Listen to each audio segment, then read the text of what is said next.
Welcome to Wandering Souls Trading Post and Boutique. This is Diana. Yay, this is Tasman, the other owner here at Wandering Souls. Tonight we're doing Crystal Talk 101. It's our first Crystal Talk we've had here.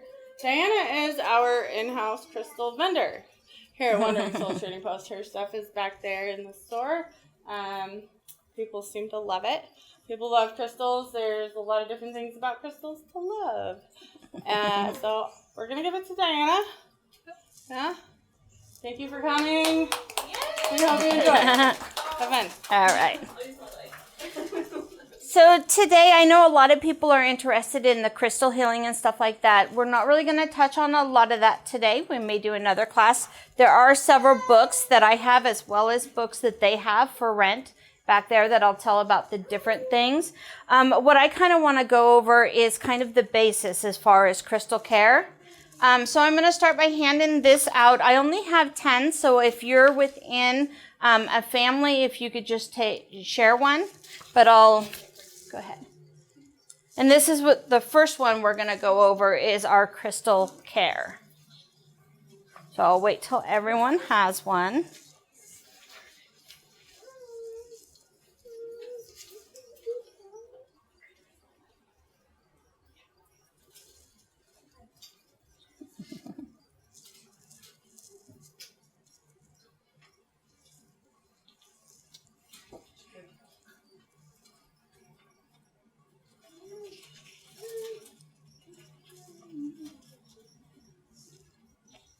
All right, so in starting this, I do want to give credit to the actual author of the stuff that I'm giving you. It was Crystal Life Tech, so I always want to make sure that I give them the credit.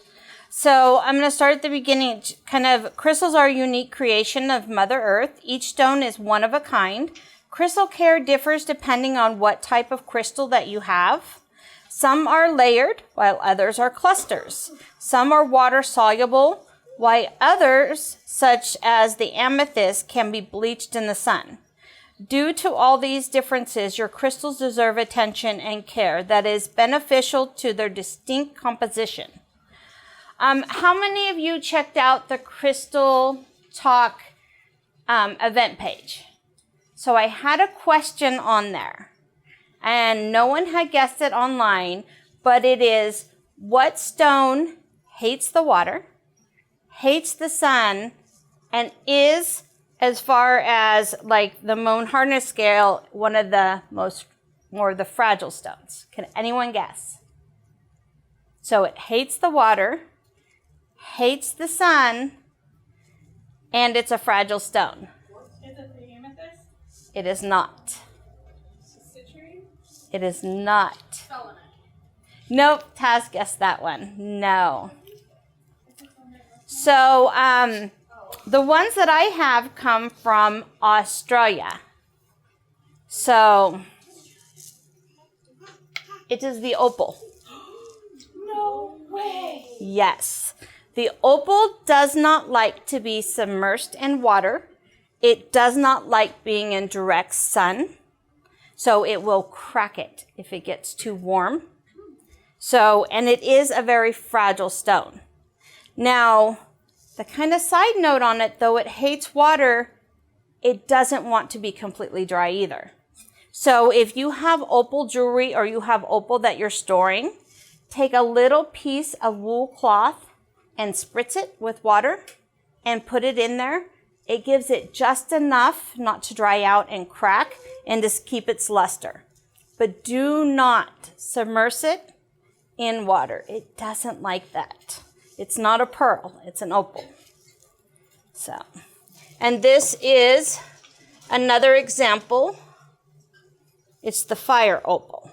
So you'll see these a lot of times in the beads. I have different jewelry. Some of them have the green, yellow fire. Some of them have the orange and red fire. There's even ones with a purple fire. So opal has different flashes. And flashes, just like most people know with the labradorite, what actually gives you the different rainbow color, that's the flashiness. So that's the answer for that one. So the next is, why should I cleanse my crystals? Well, when you first buy a crystal, You can cleanse it to remove the energies of those that have come in contact with it along its journey. So if you're buying it from a store, think of how many people's hands have touched those crystals, and you don't know what energy they were bringing, what mood they were in, how they were feeling, or what's going on in their life. So if you have a certain intention for that crystal, then it's not going to work if it's carrying their energy. So you always want to cleanse it when you first get it. So stones pick up energy from a room and the energy we carry in our energy field. In order to keep crystals healthy and vibrating at their optimal level, they must be cleansed of these different energies. When they aren't cleansed, they become stressed. And the very energies that they were chosen for are no longer working to help you in your environment. I actually know someone who, when she wears crystals and gets really energized and stressed, they really don't like to be around her. And they tend to break, fly off, do all kinds of things. Lovely, Sarah. So when a crystal becomes very distressed, it can break. So maintaining the health of your crystal is just like maintaining the health of your body. You take care of yourself so you are well, vibrant, and capable. Your crystals require the same. So when should you cleanse your crystals? Crystals need to be cleansed when you buy them, after wearing them, after use, especially healing, meditation, if you're doing different chakras. This includes jewelry that is gifted to you.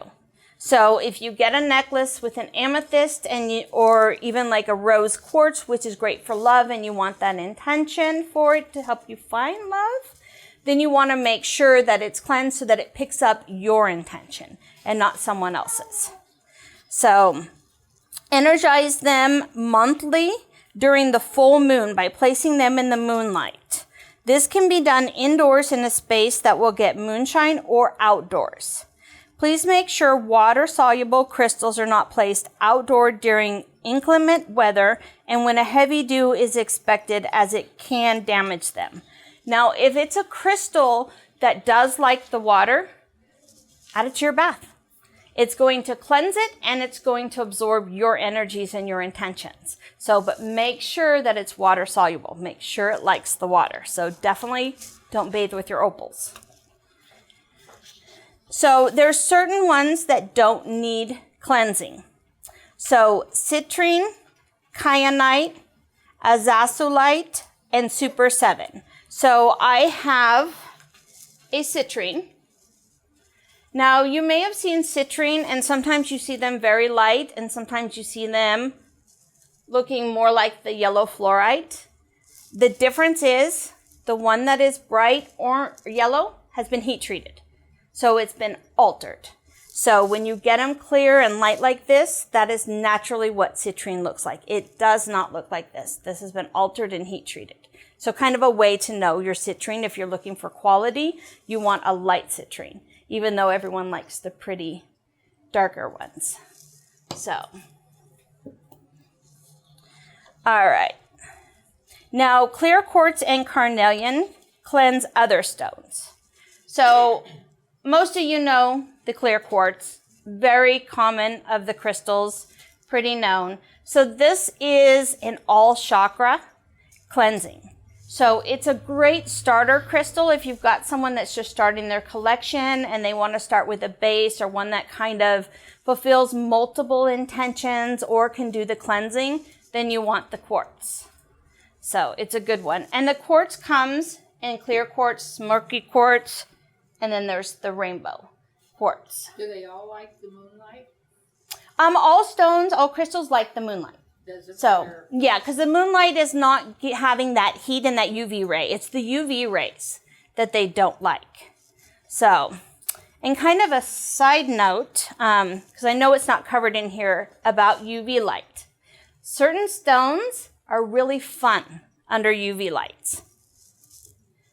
How many of you are familiar with the Uber light? Sarah, what do you know about the Uber light? Yep, so this is actually found in Michigan Lake.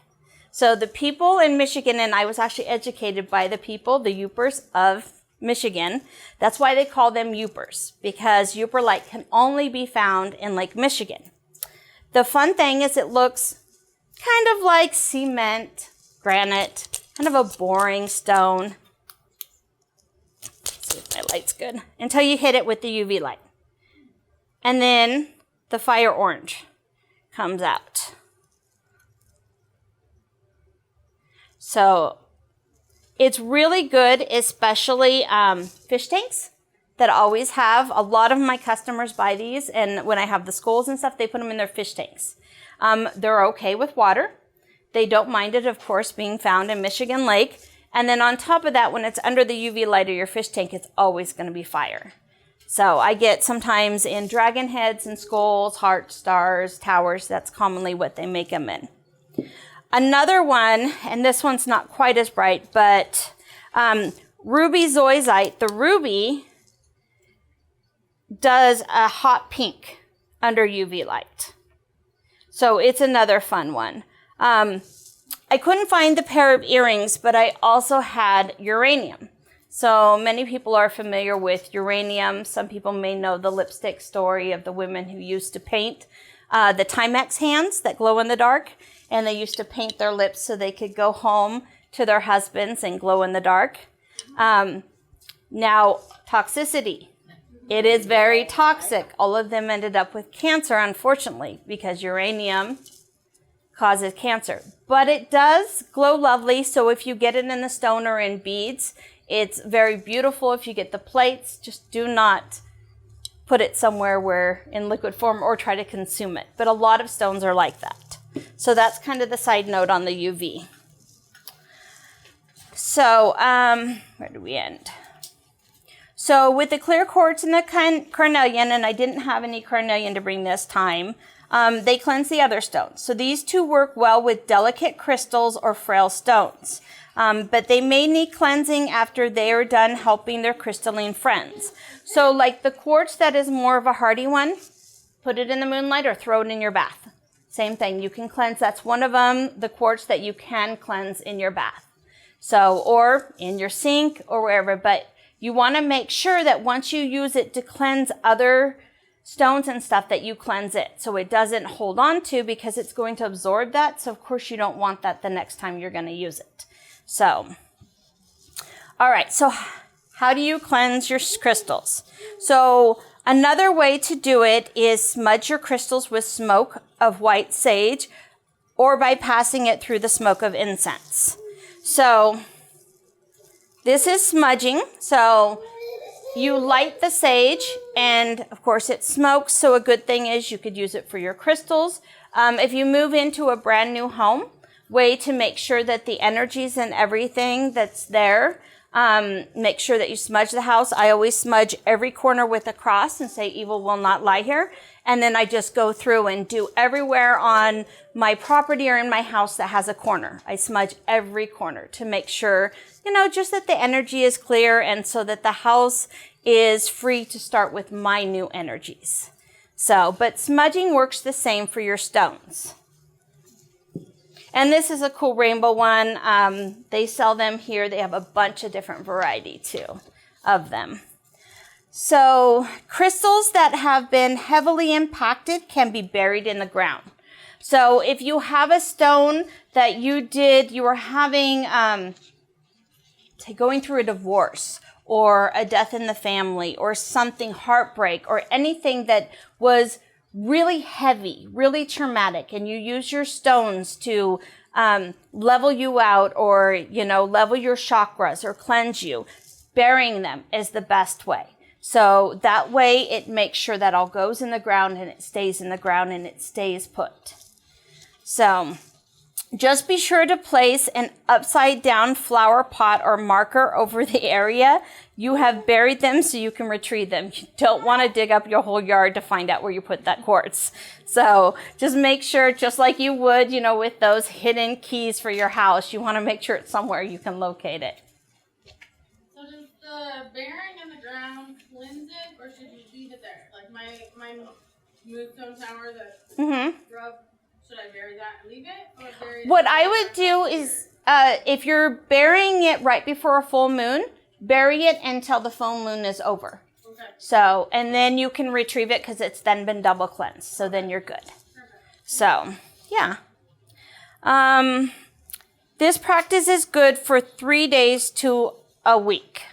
So then you would want, of course, to cleanse it again because it's every time you have your crystals around, even people walking in and out of your house, especially if you have them set up on your altar. One thing with your altar, if you have your stones, don't let people mess with your stones on your altar. Do not let people use your stones on your altar. Just like if you have your tarot deck and you're using that, if someone else uses it, that now has their energies and it doesn't have yours. So stones on your altar are kind of the same thing. They're very personalized to you. So if you're going to let someone use it, best thing is to gift it to them. Then they now have it for the use and get yourself another one.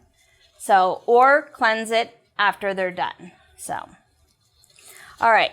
So stones in the quartz family can be cleansed by soaking them in a solution of sea salt and water for 7 hours to 3 days. Be sure the water, not tap water, is the same temperature as the stone you place in it to be cleansed. Do you know why not tap water? It's not purified water. So people may have swam in it. People may have been in touch with it. So it has, again, their energies. But any water So that comes from the ground, like aquifer or... if it's been filtered and distilled, so what you're looking for is the purification process, because you want it to be pure water so that it's cleansing it. So again, like if you take it to a swimming area where everyone's swimming and you put your stones there, it's going to absorb the energies of everyone and it's not going to do any good. So that's kind of the concept for tap water. So, let's see. This is because stones cannot expand and contract rapidly. So that's the reason for it being the same temperature. So, of course, you don't want to take your stones and put them under really cold or really hot water. Like today, it's really warm out. I wouldn't want to take this and put it in icy cold water. Or I wouldn't want to put it in boiling water. Because many stones, of course, don't like the heat, so you don't want to crack them. So just make sure you have it real close to the temperature. What was that stone that you did with it? This one is the blue rose quartz. That's So, not hot or cold.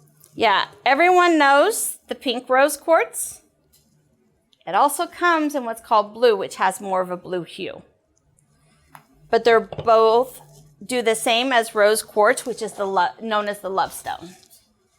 So, all right. So to kind of skip a little bit, stones can be placed in the sunset for clearing, but they're the ones that don't like the sun. So, where is my sun one? So we'll go.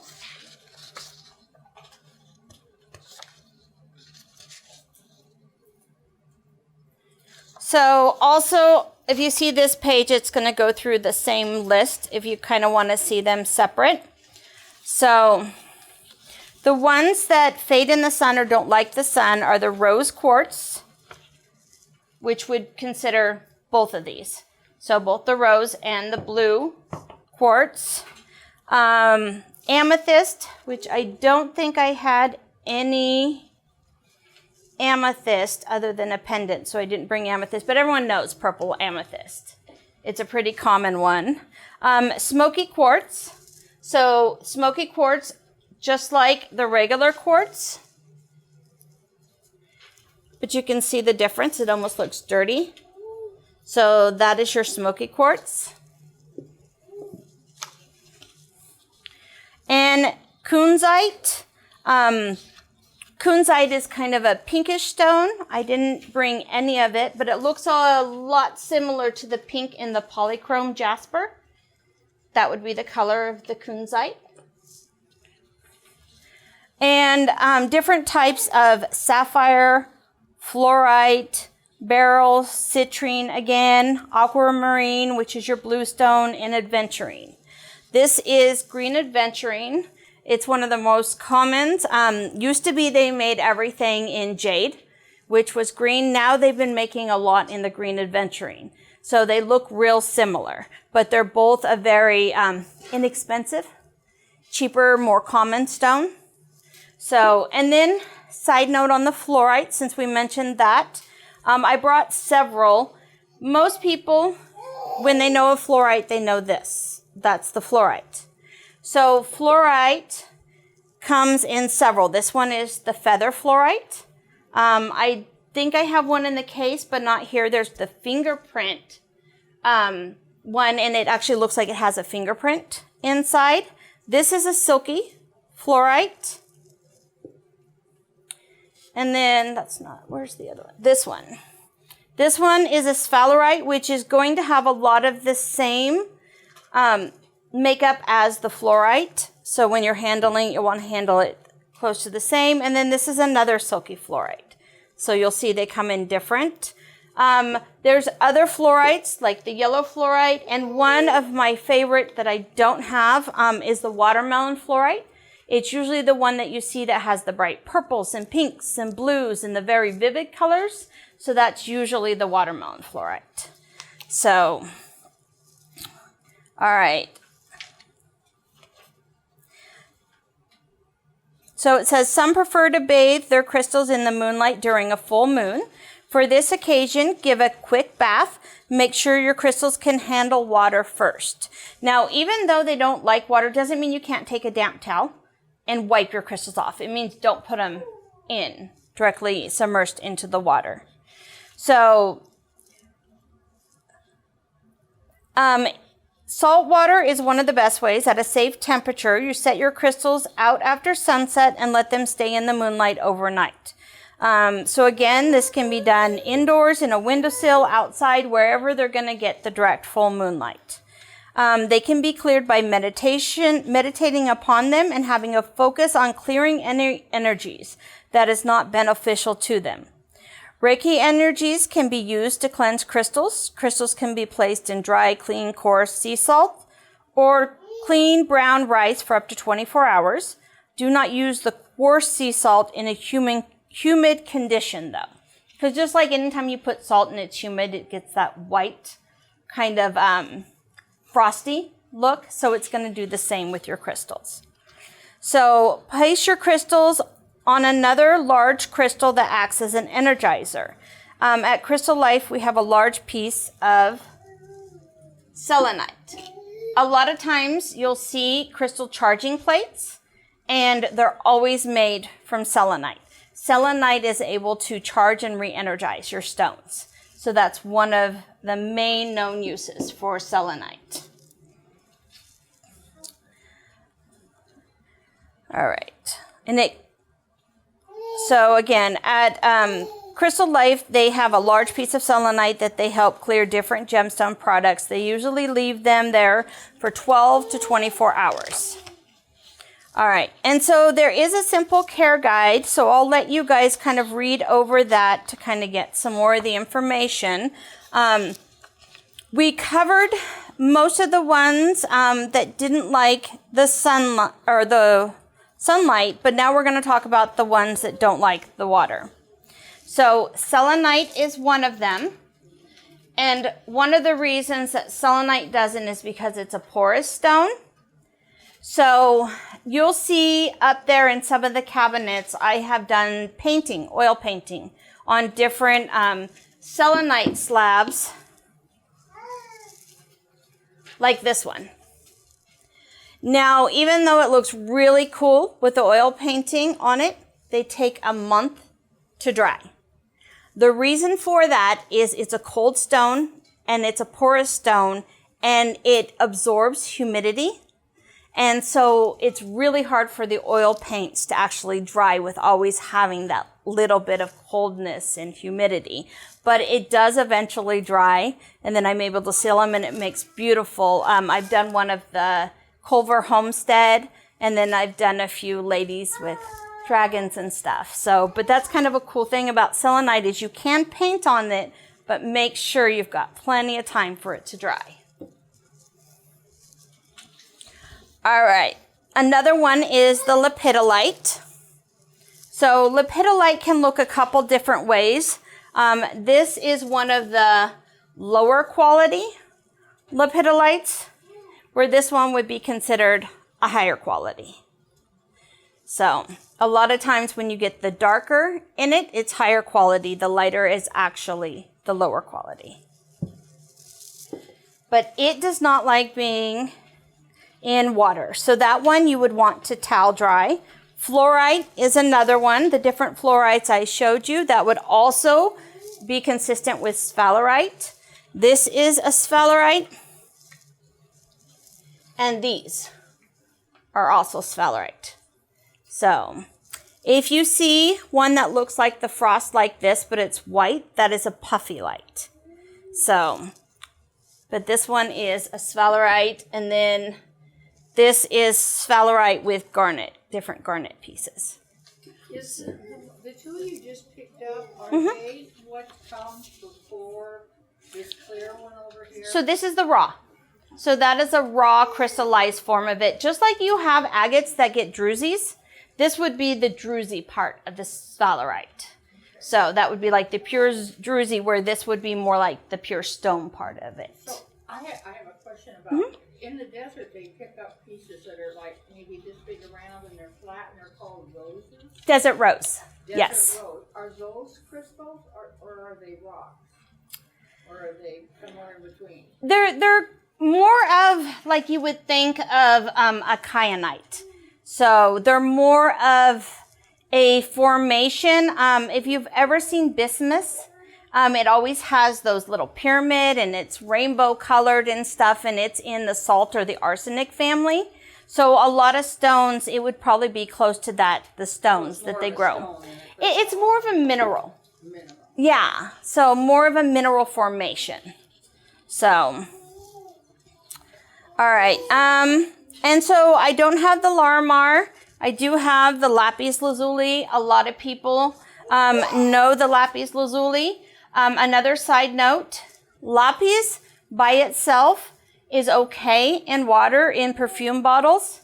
If it has the lazuli, and the lazuli is when it has the gold flecks in it, it is toxic.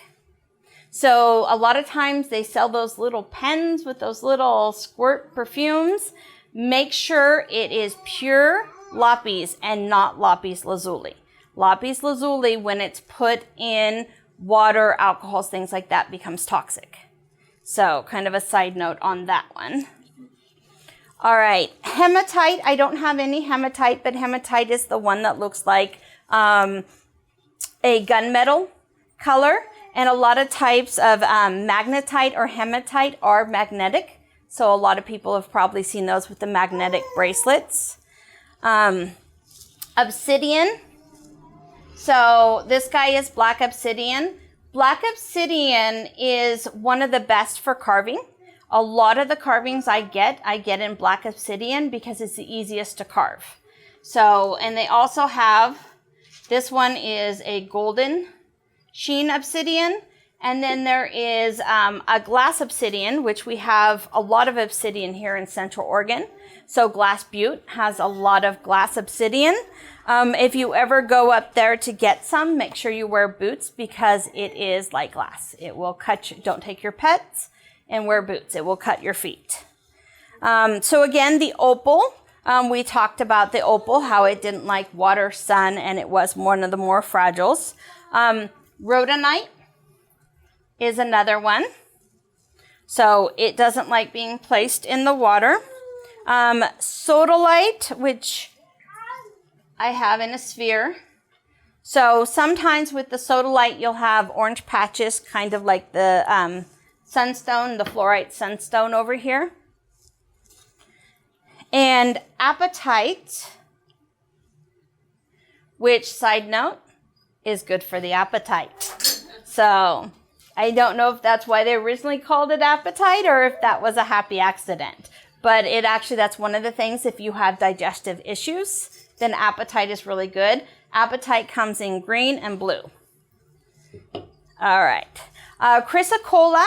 I don't have any chrysocolla with me, but it looks a lot similar to like the greenstone. And kyanite. These are kyanite fans. A lot of times people see them in blue. They also come in black, and a lot of times they will do an AB coating. The AB is that metallic coating that you see on them. When they do that, they use electricity to actually form it to the stone, and that's why it kind of holds up really well. These here are AB coated. The whole point of an AB coating is it amplifies the ability of the stone. So if you have it in the quartz and you're using it for purification and you have an AB coating, it's now double its energy.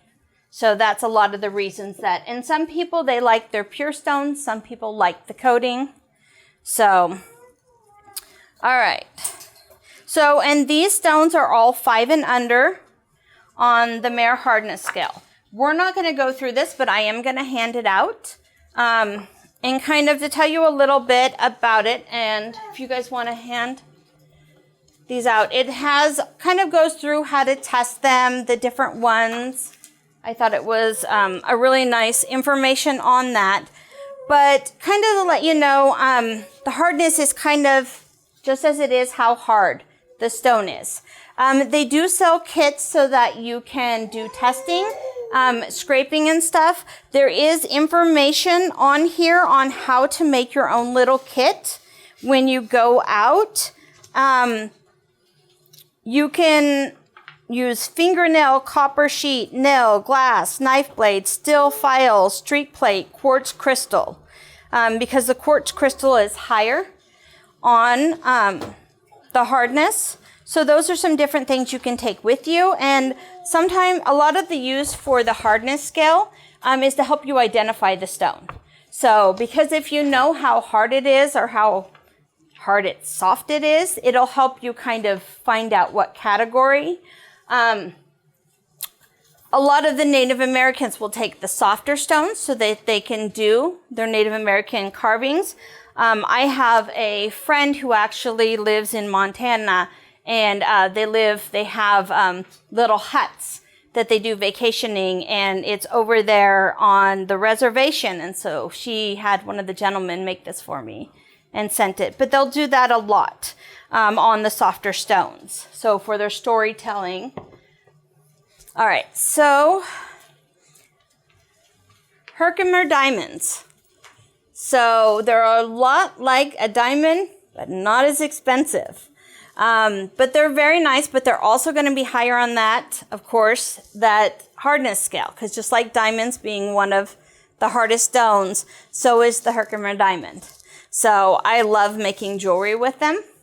And a lot of times you'll get inclusions in them. So sometimes they'll have these little black dots, and that's inclusions. So for anyone who doesn't know what an inclusion is, kind of example is, most people know malachite.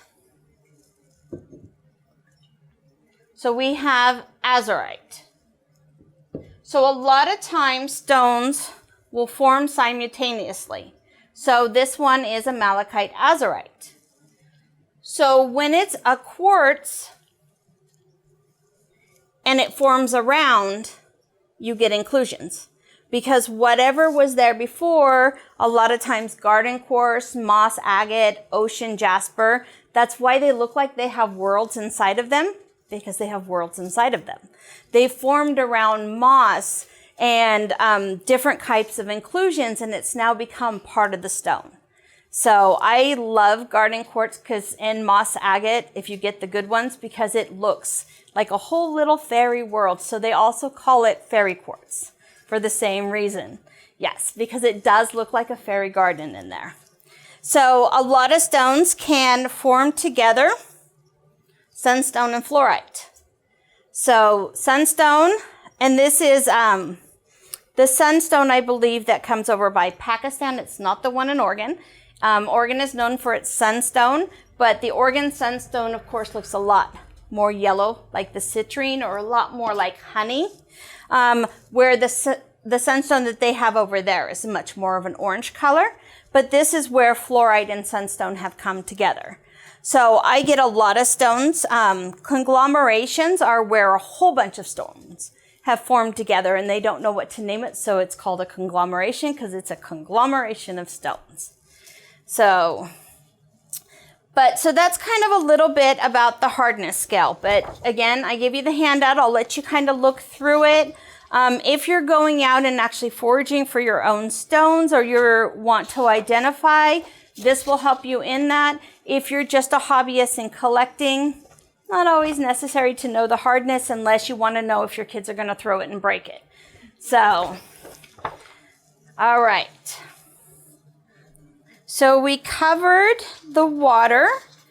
We covered the sunlight. So the ones that are more fragile, which will all go with that hardness, that require a little bit of extra care, are again, your opals, your selenites, as you can see. That's one of the sphere stands. Most of mine have broken, so I don't sell them. I just use them when I'm at events because selenite does break quite easy. Part of the reason, see if I can get this one to peel, is it forms in layers. So selenite is not like quartz. Quartz is a completely solid piece. Selenite is little layers on top of layers. So, and it just looks like little glass shards. So that's why selenite is so fragile. It's not actually a solid piece. Fluorite. Fluorite is another fragile one. Turquoise. Most people know turquoise is a more fragile. There are different types of turquoise. The pendant a friend made for me, this is from Kingsman, which is U.S. Turquoise. The beads are African turquoise. And then there's turquoise from Pakistan, China, all over the place. There's a white turquoise. There's several different turquoises. A lot of people want to know if they have real turquoise because magnesite and howlite are a lot of times dyed to look like turquoise. The only way I really know is like these. If I have a bead, I will take a pair of metal clips and cut it open. If it is white on the inside, it has been dyed. If it is the same color throughout, then you have real turquoise. So if it's a piece that you don't want to do that, my best thing is to take it to a gemologist or try the hardness scale because magnesite and howlite are going to have a different hardness than turquoise. Turquoise is a soft stone. All right. Kyanite, again, like the fans that we saw. Azurite. The blue, that's azurite. So this is azurite, of course, with a harder stone. And here you can see the crystallizations of the azurite within the malachite. Celestite, which I don't have with me. Amber, a lot of people probably know Baltic amber.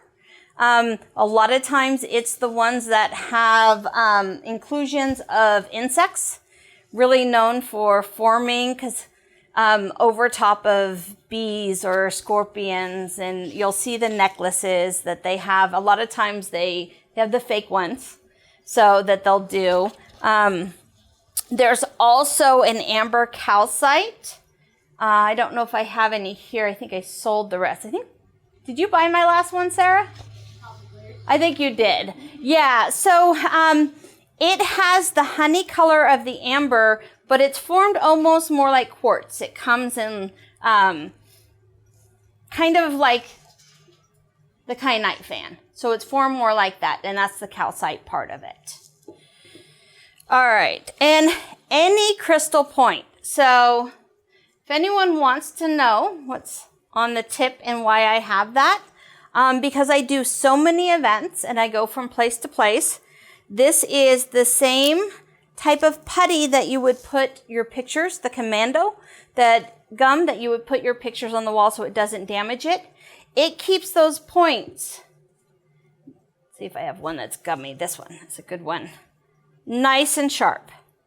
You just take it off. If it has any residue, a little Goo Gone will take it right off. But I put them anytime I'm shipping my stones, anytime I'm transporting, usually my stones, especially when you have your double terminated points that have the 2 points. You want to protect those points. So, because a tower or a DT point without a sharp point is kind of pointless. So, all right. So again, those are all the ones that are soft and can easily be broken. So again, this goes a little bit more over the cleansing, the smudging. You can do it. So I know some of you are familiar with, in Madras, they do the free classes with the sound bowls. So sound can also cleanse your stones. So kind of like, I don't know if you guys have ever heard of the studies they did with houseplants. So a lot of people that had houseplants were having trouble. They would start playing music, and when they would play like soothing lullaby or even more upbeat music, the plants would take off and they'd grow. So heavy metal, angry music, or complete silence and neglect, because, you know, they have energy too. And energy, you know, needs to be cared for. So it's kind of the same concept. So you can use the Tibetan bowls, the tuning forks, the binary sounds, the bells, vocal tuning. So if you know how to do the deep throat sounds and stuff, you can do it that way. I definitely never tried. I probably sound like a frog, but some people are really good at doing that. I had a therapist I saw, and she had a way of going through the different humming as we were doing the meditations, and it really helped. So she had a way with sound. So of course we covered water, and then Reiki. If anyone knows how to do Reiki, I don't know much. I haven't studied much. If you're a master, then you can use that to cleanse your stones. I wouldn't suggest just jumping into it and trying to do it. It does need a little bit of knowledge. So intent. We talked a little bit before about intent. So once you've cleansed your stone, and when you're holding it and you want it to do whatever intention, say, again, looking for love, or helping with digestive issues, or I don't have the money agate with me, but there's a stone for money. I mean, there's a stone for everything. So when you have a stone that you're getting for a certain reason or an intent, you want to be sure that you hold it. And as you're holding it, you want to think strongly about it. You want to believe in it, you want to think of your intent, and you want to put all that onto your stone. So, and again, that's why you don't want other people handling your stones, especially if you're in the middle of using it for something, or if you're going to be using it for something. So, all right. And again, the energy of our thoughts are vibrations, just like the crystals are. So simply intending that your crystal cleanses themselves can do the trick if you believe it strong enough. So another way, with intent, you can cleanse them. So you should cleanse your crystals once every 10 days to relieve them of any chaotic or problematic energy that you might have picked up. Definitely if there's been more, if finances are in a rut, and there's been more arguing with the spouse over finances, if it's summertime and the kids are driving you crazy and there's more chaos in the house, of course you can do it more often because they're going to be picking up. And if you feel like it's no longer working for you, that's a good time to cleanse. So, and again, sun and water aren't the only elements that we should be mindful of when we're exercising crystal care. So a couple of the other tips: separate soft from hard crystals so that the softer crystals don't get scratched by the harder crystals. That's one thing. In transport, we bubble wrap all our bigger ones or all of our harder crystals so that they're not scratching and gouging the other ones. Place hard crystals on soft surface that they can keep their clear and shiny surface for a long time. So that's the basic of the crystal care. So one other handout that I have that I want to hand out that is very important, so we will touch on it just a little bit, is toxicity. So some of your stones are made up of toxins. The malachite is a very lovely stone, but it's part of the arsenic family. So what that means is if you're a jewelry maker and you're going to make a cab out of this and you're going to be getting dust that you're going to inhale, you want a full suit on. If one of them breaks and you get powder, don't go straight and eat a donut. Wash your hands. So you need to be aware of which ones are harmful. So these two look very similar. This is bumblebee jasper. A lot of people know of bumblebee jasper. Very popular for jewelry, especially in southwestern type jewelry. This is real gar. So this is a more rarer stone, but again, it's part of the arsenic family. So this is another one that as long as it's solidified like this, and as you notice, they put kind of a sheen coating, so it's just fine to use. Don't powderize it. Don't grind it over your husband's salad.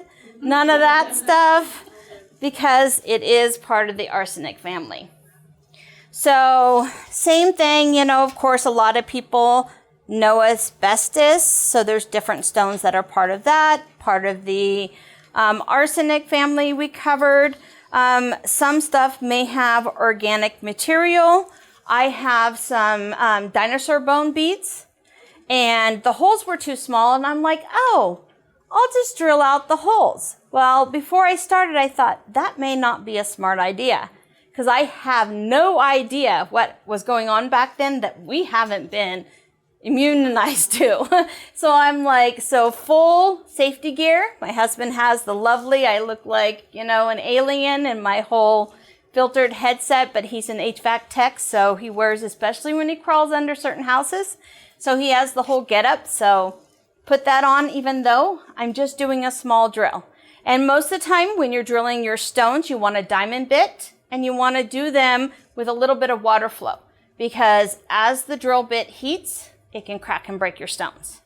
So, but always be sure that you check your different lists. Now, some of them have inclusions. Same thing. You got to be careful what the inclusions are. Copper, lead. Some of them have soluble acids. Bismuth, the one that I talked about, that's why it's created kind of like salt. It does the lovely, almost like Aztec ruin, formations. It's a beautiful rainbow, but again, it's in that same family. So a lot of them that are created in these lovely formations, that's why arsenic makes some of the most beautiful stones. So some of the things that are really bad for us are really beautiful. So you just got to know. All right. So, and again, nickel, some people have no problem. Some people have nickel allergies. And there can be nickel in different stones. Mercury. Let's see what I'm missing. Of course, if you get a meteorite stone, another one that I would say, unless you know what's on the moon and what could hurt you, I would be careful with it. If you have any worries, wear gloves when you're working with them. At the minimal, if you don't know about a stone, if you're out foraging for stone, just wear gloves. Very easy way, just like you would protect yourself from any type of viruses and stuff. Same thing. Plus, it keeps, especially if you're showing your stones, it keeps your oils from getting on the stones. So it keeps them nice and pretty as well. Let's see. What is the silicosis? That's on the Yeah, and I don't... amethyst. Let me check. And this is only if you drill it, right? They're the toxins that are in the stone.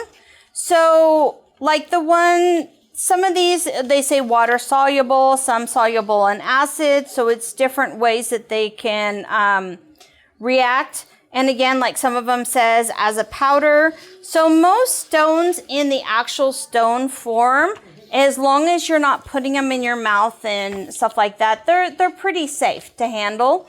This is more, especially if you're out foraging for stones, or especially because of the area and what they may be around, or if you make jewelry. Especially if you're cabbing, drilling, stuff like that, that's when this is really important. Yeah, like the Periclase, it's a high laxative. Sure. Yeah, okay. All right. Yeah.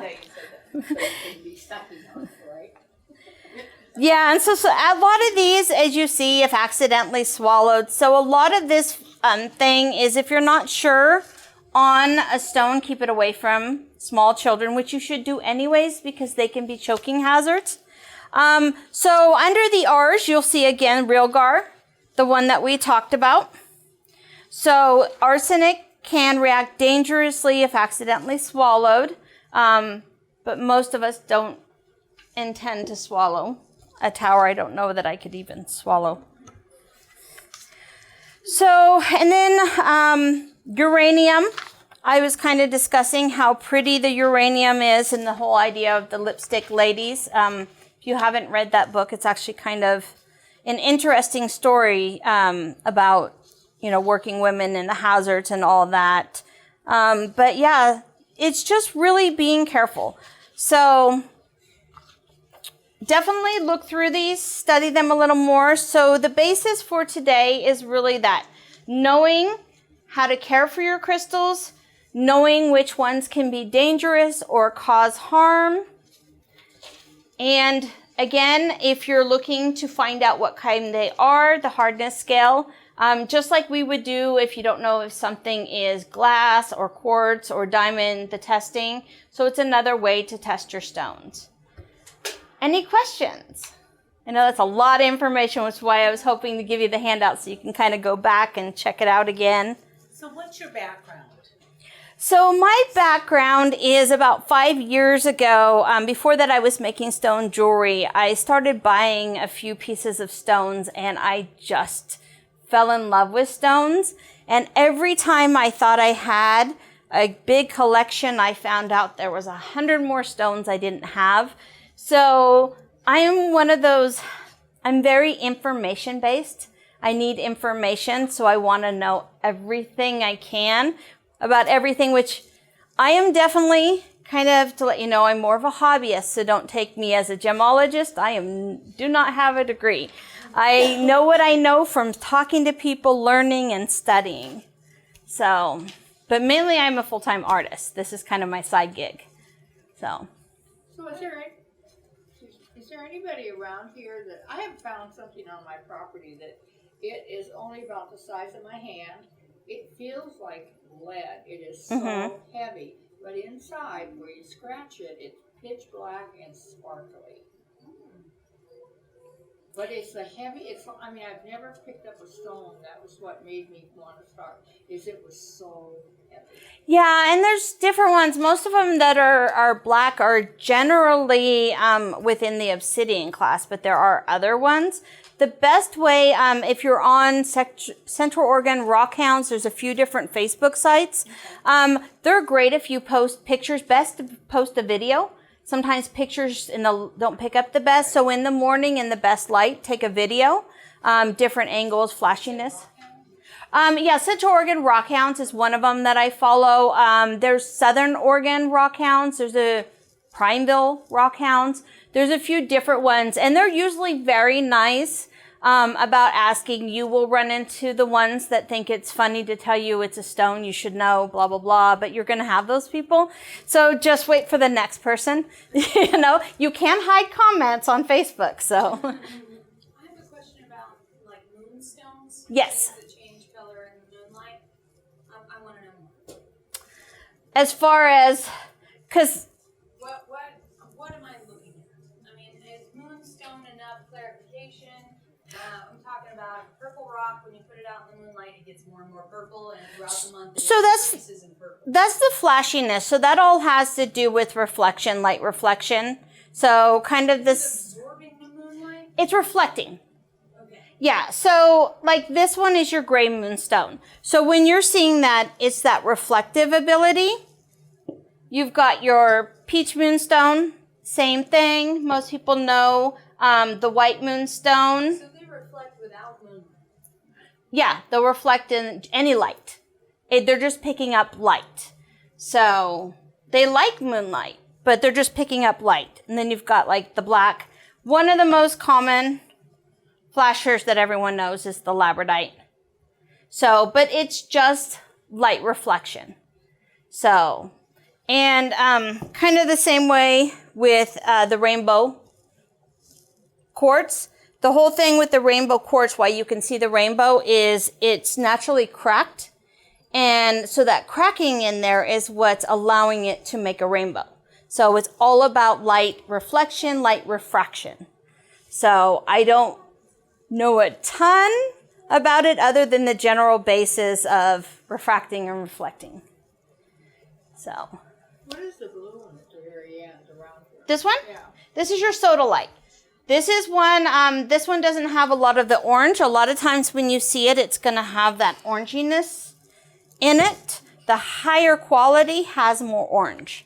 This is a lower quality. And a lot of times the lower quality are what you're going to get the spheres and towers in, because of course it doesn't cost as much, where your little necklaces with your gems, with like your aquamarine, you're going to find usually in the smaller.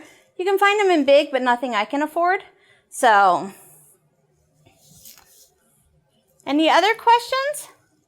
If there's no question, you guys are free to come up and look at everything and kind of check out the different types. And I do have a question. yes, no, don't eat them.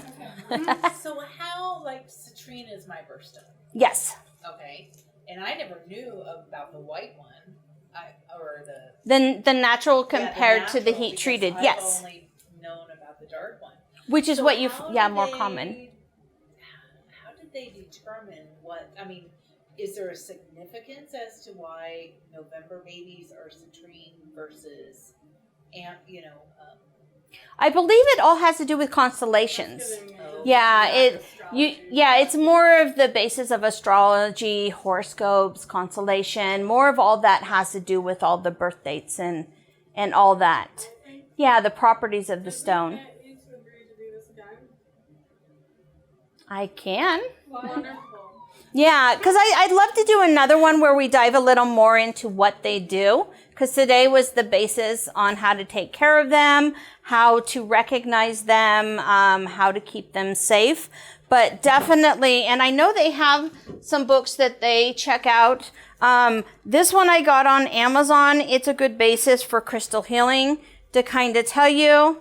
This one I take to all my shows. My daughter got it for me for Christmas. It's one of my favorites because it's pocket size.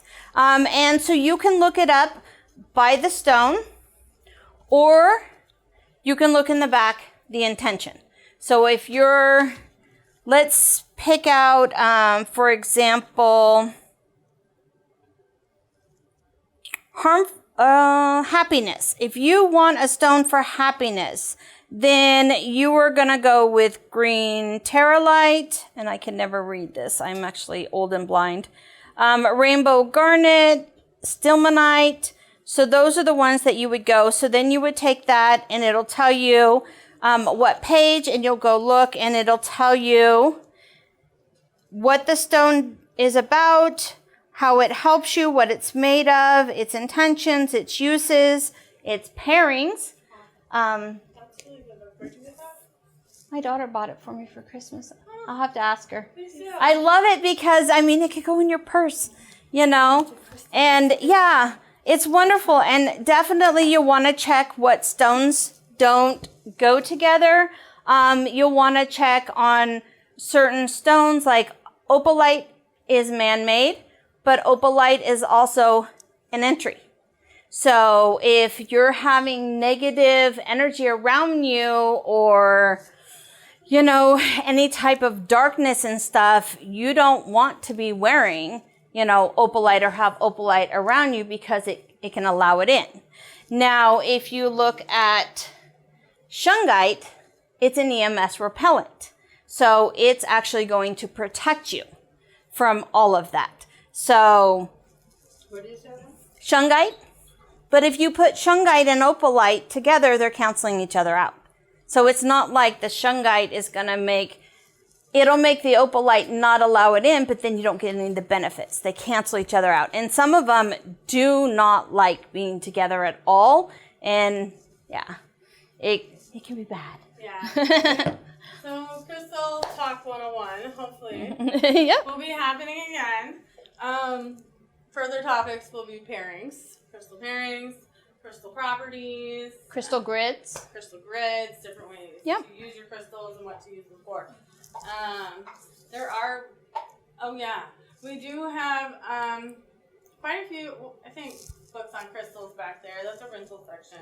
There's these, we can pull the ones so people can Are check those them all out. the same book? Or is No, that, this are is, they so each- this is Crystal Astrology for Modern Life. So this would be the crystals that go with Gemini.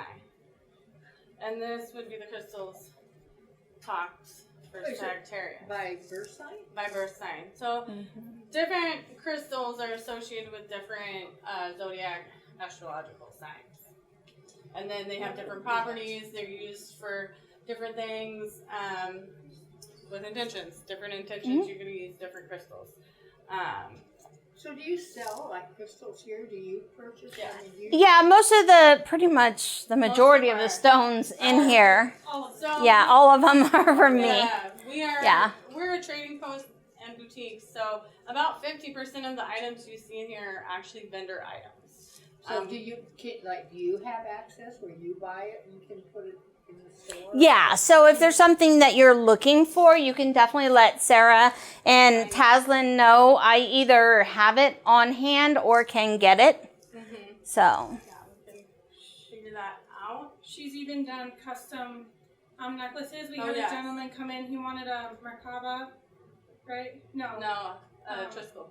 a Triskel. And we contacted Diana because we didn't have any in the store. And she said, well, what does he want? And we asked him, and he told us, and she had it made for him within 2 days. Oh my gosh. Yeah, because I order from all over. So, like, those were raku glazed Peruvian kiln-fired ceramic pendants. So, it not only, but the raku, if anyone knows about that, there's a whole spirituality around doing the glazing before they do the ceramic kiln firing that adds more energy and benefit to it. So, it kind of doubled his benefit. Yeah, it's like the crystal grid, not the grids, but the crystal that energizes the other crystals. I can't remember. Yeah, it's kind of like the same idea of the AB coating. Yeah. You know, there's things that are done. There's things that are done to treat them to get more of a appealing look, and there's things that are done to them to get more of a benefit. So, power, yeah. So you're going to do a seminar like this on what each stone is for? Yeah, we can definitely, and that's probably several, because there's, as far as there's the emotional healing, there's the spiritual, and then there's the physical. So there's definite levels of what stones can do.